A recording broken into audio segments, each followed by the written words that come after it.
Mala shakon dia nera ke chut gwan kagat ke yemboy.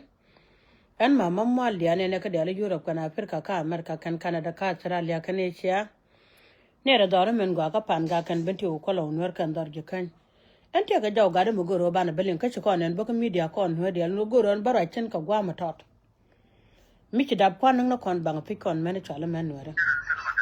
Liang na jaw da banyang ne tine jaw.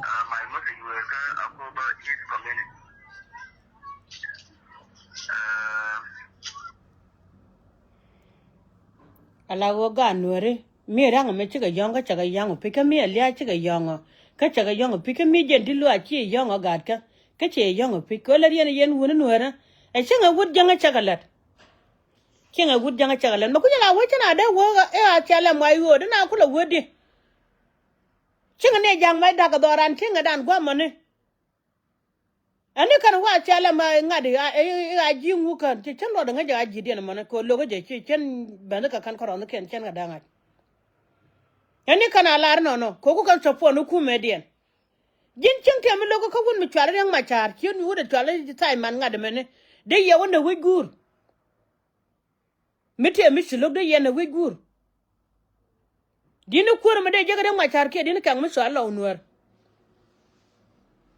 dinu kur ke din lo dinu kur ke dinu wa chwale nuwar che mara ga nuwar che ngadi en bi lenga yamane ala kur ke da kono kan kon wode ala korung sin ka jin chen kana kan wode che jinuwar chen kana ka krai duwara wode che jinuwar e jila de yisor muton mi shitu chen ngadan eri che gwanda ne chen ngadan yo kon juk en wo yena an dole me chwali witong liene dole chwali tore ne dole chwali marial galwang ma gado kon dia le kwan ma chiwen kalang ne chelaro wonne yeti kataji atela kalot jani ta gwandit ani ko woje nan ko woin werani chanan jani gwandi de chol gadi ken fanke ne gataji adi lar no yen la yana ke yo biala ro na kan je bang lia pa liu kon chinga gadi che chubai e jini mna no ngiti dit bijien chero gwandi nyamda yen gan wer lo dun te du ko che ana nak kala jangala te du ko ganga ne ke lo dun kula te du ko nak yen ne kun leng na jaw de wu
ara ko kapchona na chera mi de gor ko wude maraje la mission me ngaje fanya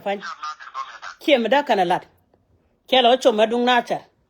ala yen ga ta ka janga ke la do bane chuka jen pai ngwana me ne kon don were ja tin ber ka me ngaje ber ka biaram yen kon nora ga de me kan lu ke cha ga chen me chara kanga me kan de cha ga chen me chara kanga ko jani ko kon men nore bane guje ler ka ja chengo ga de ka tet kien bu ga raje ngwa ka ya me kan lu de chen me chara kanga ga da leg rodu ja biaram yen kon nyal kon nore pi cha jen ken wo kan ci ga chel bom e bu nora raje ko ga rode raje ne ka wijanga raje ne wi ma kwelwa raji la ma kwilya de no la wo raji la ram kwinwa ki raji la ram ngwa raji la ram kwinwa no gwa raji sen kaman ya jan tubian kanak ene chaga na chenga changon maga de rondo tiron kele ene chaga na chenga yen kuma gaji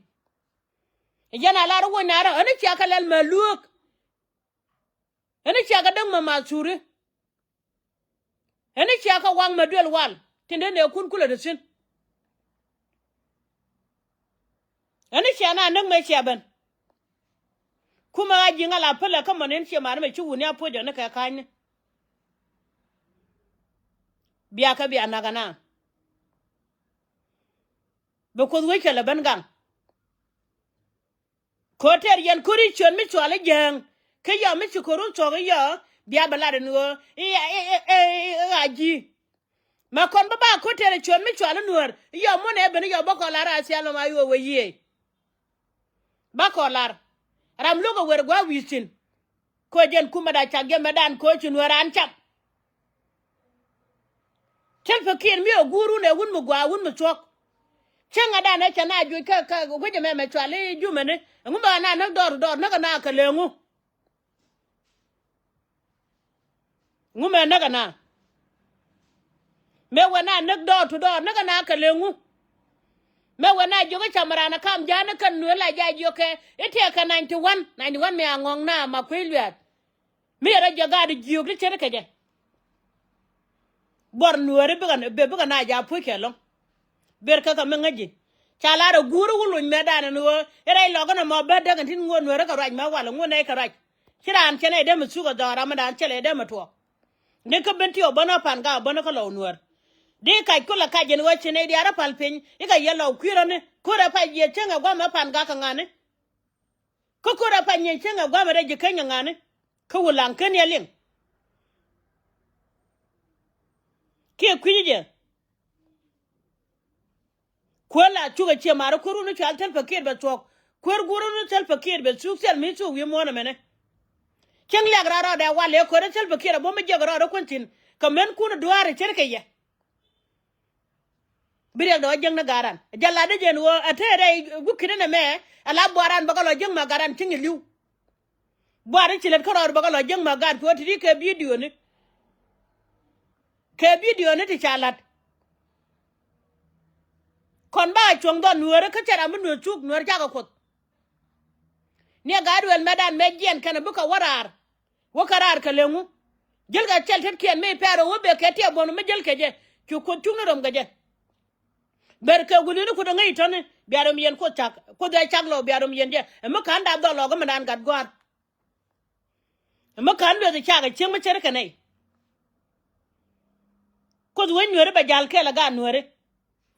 ela ko madan chele jang minyo gida to chine ne chele bar minyo gida to chine chore molle minyo gida to chine ne no chebuto kon nyale do mo do moye ran chinga ram kel kiti kon nyale mo ko bom la de ti ba do la ka joje yen werul nyen kundi al tiga na poje long melet won were jene do ngwa longa kana poike je ko ka duna bango ba choli nuere ka yen so ka tene madani ye chulat ka so jana mo gwa de gure ngare je de chulen you know ngaje ba ko do kam ne che gwani de chol gadi en wo yen e ka yen taje ber ka ngaje do lo ko madan cha be ran kam no ko da ba je yen men nuere riena na me nuere kwen kana kon kai yat kon medan barara andor ki ma ne nyal chidol dang dog balop mi kan ba kan man ngar kon de me kan kon jago dung business da e chiga gad kon jago business ka rungo ko cha ya sok tin tu ngam ne tele me din me la de tin long diet gan kala de gad ka de sok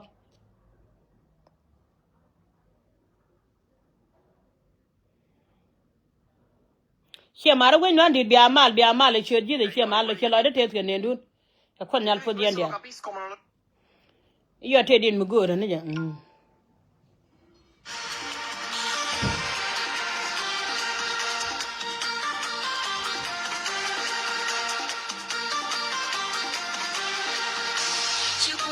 nale magwa male galo nuere ya kon dio mal vitwana kon nuere dial galo nuere ya kon man nya burgio nganya ngany pone ngany gad ka to ala joja ka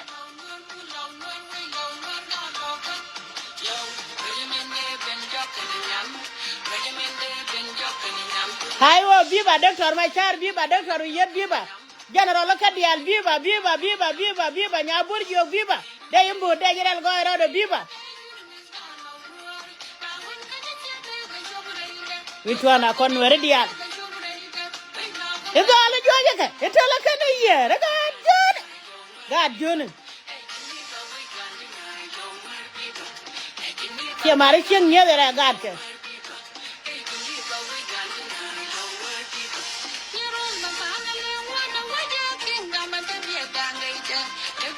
panana kon yal podji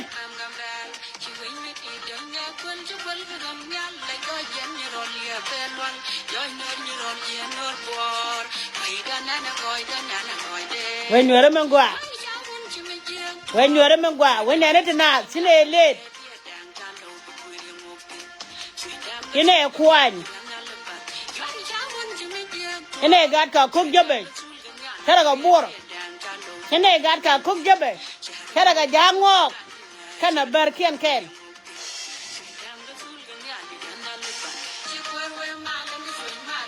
galo nuere a kon dio mal hey galo nuere a kon dio mal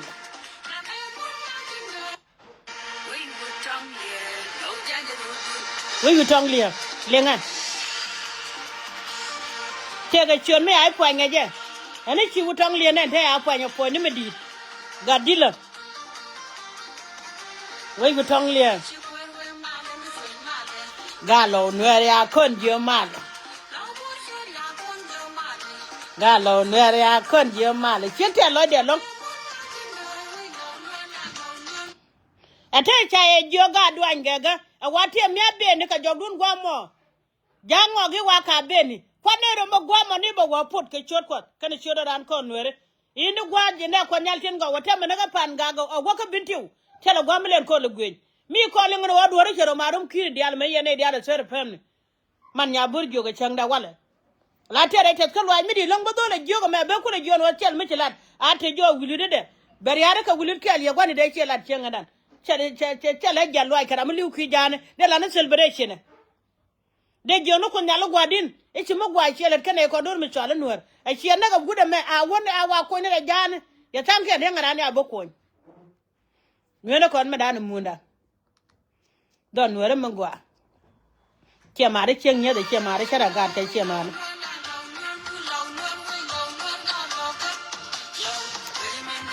Jokene nyam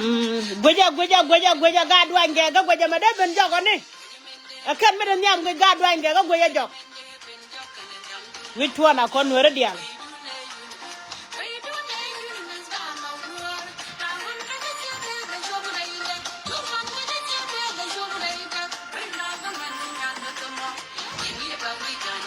law nuer bi ba law nuer bi ba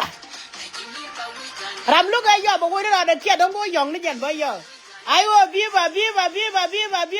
de toro chong lie viva marial viva tor viva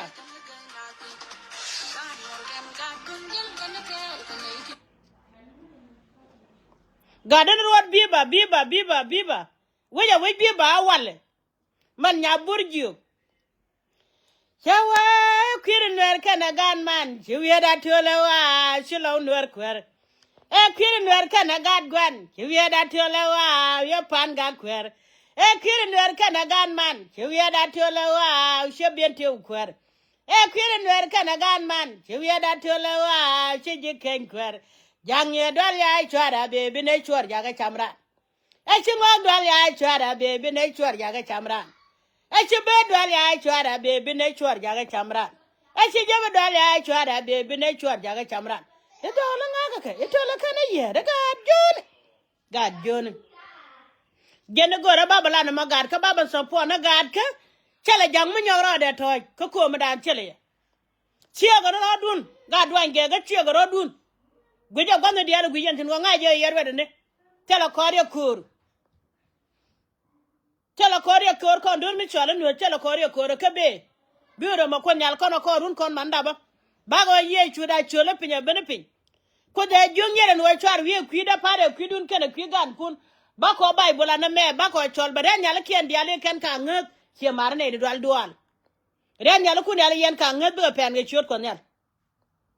de jung ni ye chela rek de jung ni ye chere ko chung kan ko dan jal ker ya gar kan na ge chot jisa